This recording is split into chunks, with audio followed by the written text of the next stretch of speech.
complete. And I neglected to update you on that. If you go by the actual location, you're gonna see a brand new sign. And I'm gonna take a little bit of credit to that brand new sign being there because I was getting hit by residents. Is it gonna happen or isn't it gonna happen?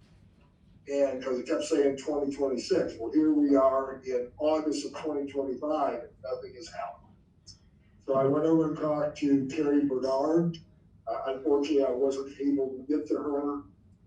I communicated with one of her aides, and she said, well, there's a sign down there, and they have an update over on the library, on their webpage. I said, I'm all aware of that. I said, signs don't mean a whole lot. I said, at one point, we had a Walmart that was gonna open in 2008. Big sign down where Three River School is. Never happened. I said, so signs are signs, but that doesn't mean it's happening. I've got people who think we've lost funding, nothing's happening, they don't see anything. To her credit, she got me in touch with a gentleman by the name of Joe Armstrong. So on August 7th, 2025 at 9:15, he writes, hello, Mayor Birkholtz. Terry forwarded me your email as we wanted to make sure you received the information you requested in a timely manner.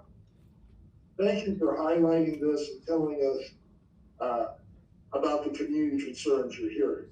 As of today, the project's design schedule is progressing with a slight delay to the estimated completion date at the end of 2026 to the spring of 2027. This is slightly later than initially anticipated, and we will soon have a new banner with that updated time frame placed on site. It is there currently. There has been no delay on this project as a result of the latest state operating budget, as this project will be funded with current local funding. Using our standard cadence of community engagement for these facility master plan projects, we will share the design plans with the community this fall.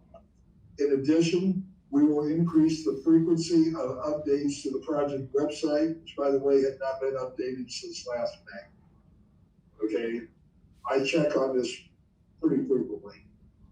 To at least once per month. The updates may not contain too much new information during the planning and design phase of the project, but we want to ensure we're delivering consistent communication to our customers in Cleves and beyond. Of course, Carrie and the wonderful Miami Township branch team will also continue to be a resource, and you're welcome to reach out to me as well if you have any further questions about outreach concerning this project. I appreciate you sharing this feedback in the spirit of partnership and look forward to celebrating this generational moment for the library and the village of Cleves.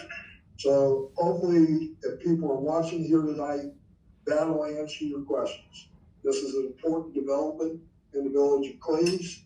I will tell you that right after I was elected, if anybody wants to file a public records request, they can go right ahead. Dan Blanton at Miami Township and I went down and had a meeting with the library. We were the ones who made them aware of that property being located there. And I believe we had, at that time, they were talking about locating it down at Three Rivers campus. They selected this site, which I believe is going to be a good development piece for this village. It's going to provide better lighting and security in that area, and that is all part of our redevelopment district. So I want to give this update to you as community members. You can count on the fact it is going to happen, but it's probably not going to be opening until 2027. If there's any questions, I'll be glad to answer.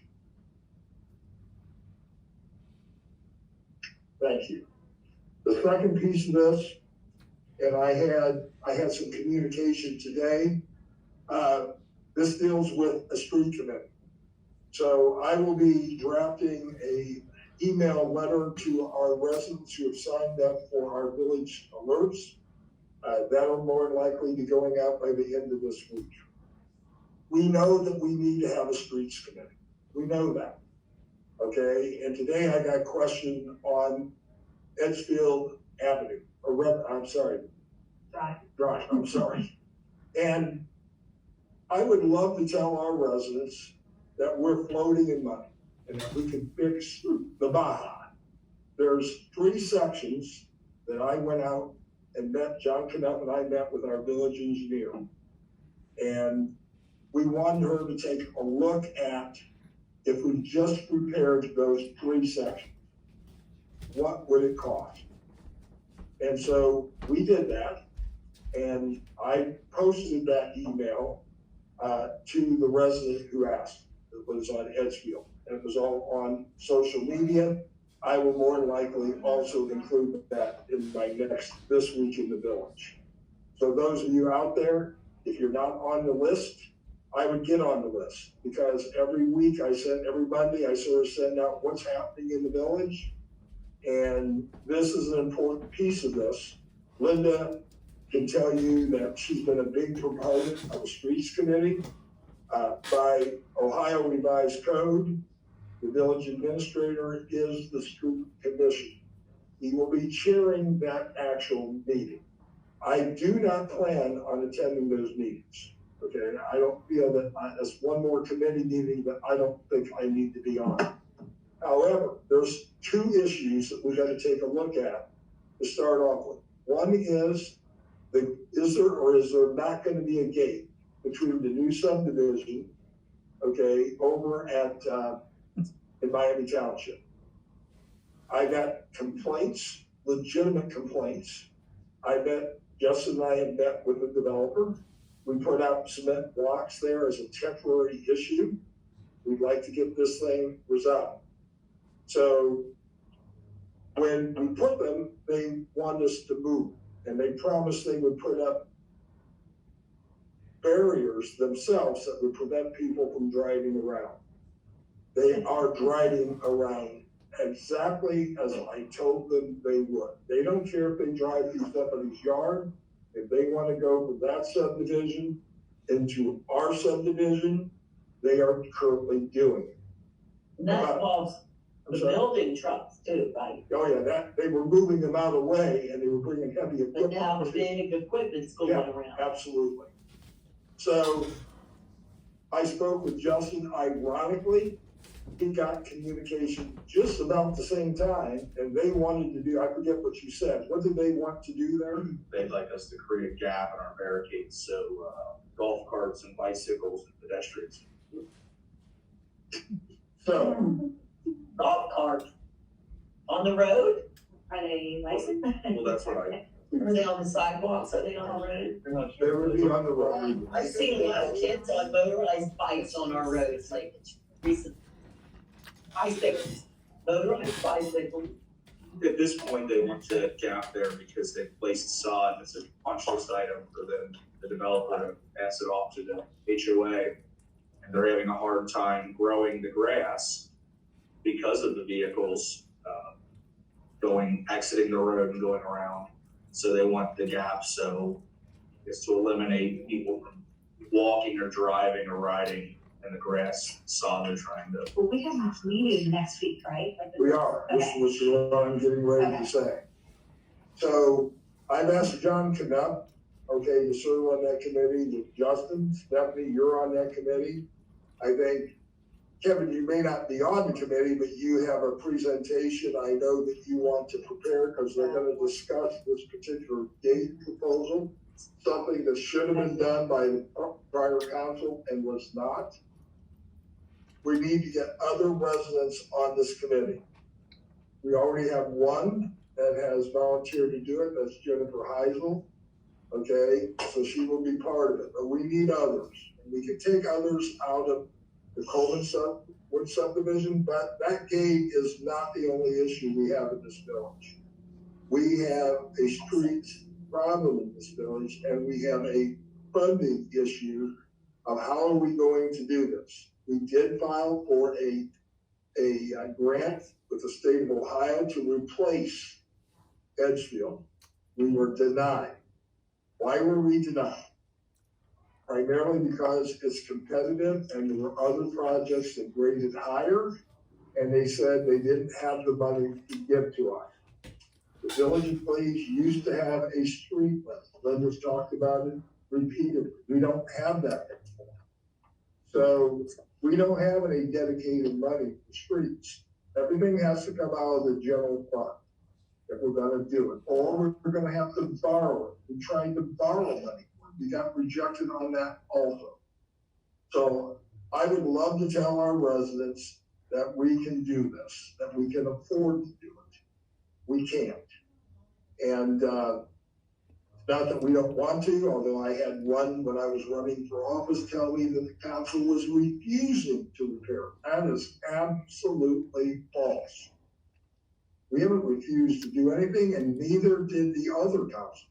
You can't, they're not gonna give you the road for free, okay? You gotta be able to give seed money and things like that. We just don't have it. We're exhausting our general fund. There's only so much we can do. So this particular lady, different person entirely, asked me about it. The repair cost is $50,000 for 3 sections, not to do a complete repair, but a sectional repair. And she didn't put this in the email, but she communicated this clearly to me. The minute we do that, we reduce our opportunity for grants. Because they will come out, they will take a look at the pavement, they will see the repairs, and the end result is we might have fixed it in the short run, but in the long run, is that a good deal for this village? That'll be another thing that I think this committee is gonna have to address. They're gonna have to talk about Edgefield, and they're gonna have to talk about where we're headed. They're gonna need to make recommendations, sitting alongside village council. But I want to be clear, and I will be clear in my message to the residents. In the end, it isn't going to be the street committee who makes the decision of whether there's a gate. Okay, it isn't going to be any one section of residents. It'll have to be voted on by this council, and it should have been voted on when the promises were made to New Pine. And it wasn't even discussed with members of council.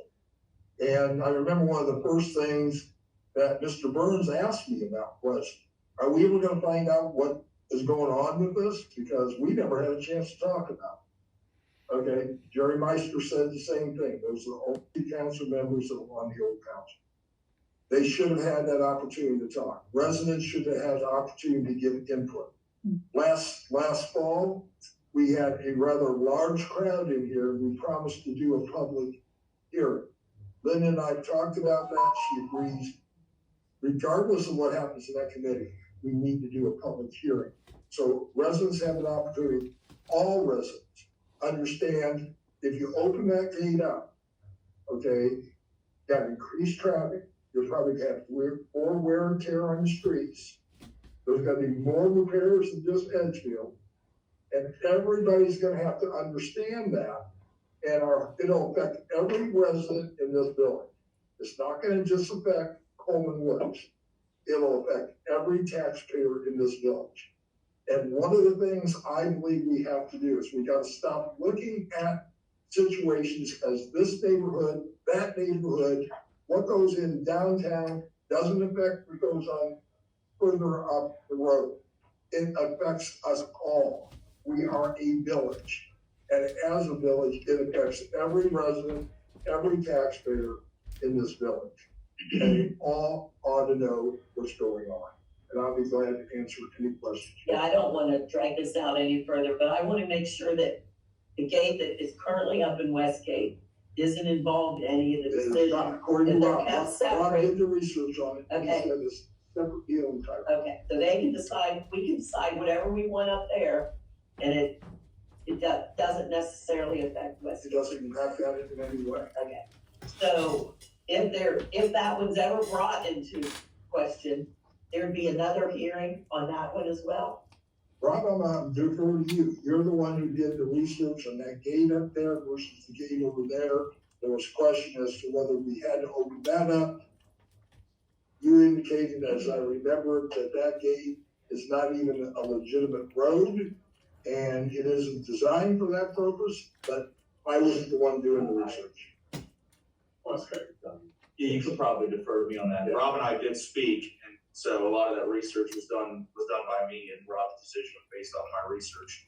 Couple things, first off, that the gate that connects Westgate to Coleman Woods it's not a roadway, it's an access drive. Yeah, for safety, for fire and police. Correct.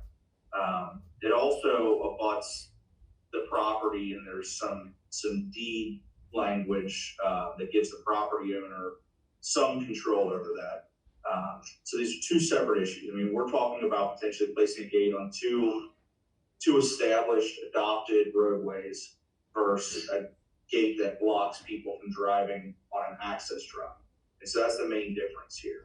Okay, I just want to make sure they're kept separate. That's all I really care about right now, is that they'll never be joined together as a one project type thing. No, they're two separate issues totally. And there's a lot of reasons. The main one is Well, that could never be adopted as a roadway, the existing gate. well, the width of Westgate, I understand from our engineer, was a problem. Westgate is as wide as some of these streets I've told you. But anyway, I'm all in favor of moving on. Kevin, Can you just remind me of the schedule? Because yeah. I really hate that the first meeting is 6 o'clock on And you can't Thursday. make it, that's okay. September 4th, 6 p.m. is right before the safety. So we'll have 6 p.m., we'll have the Steets Committee.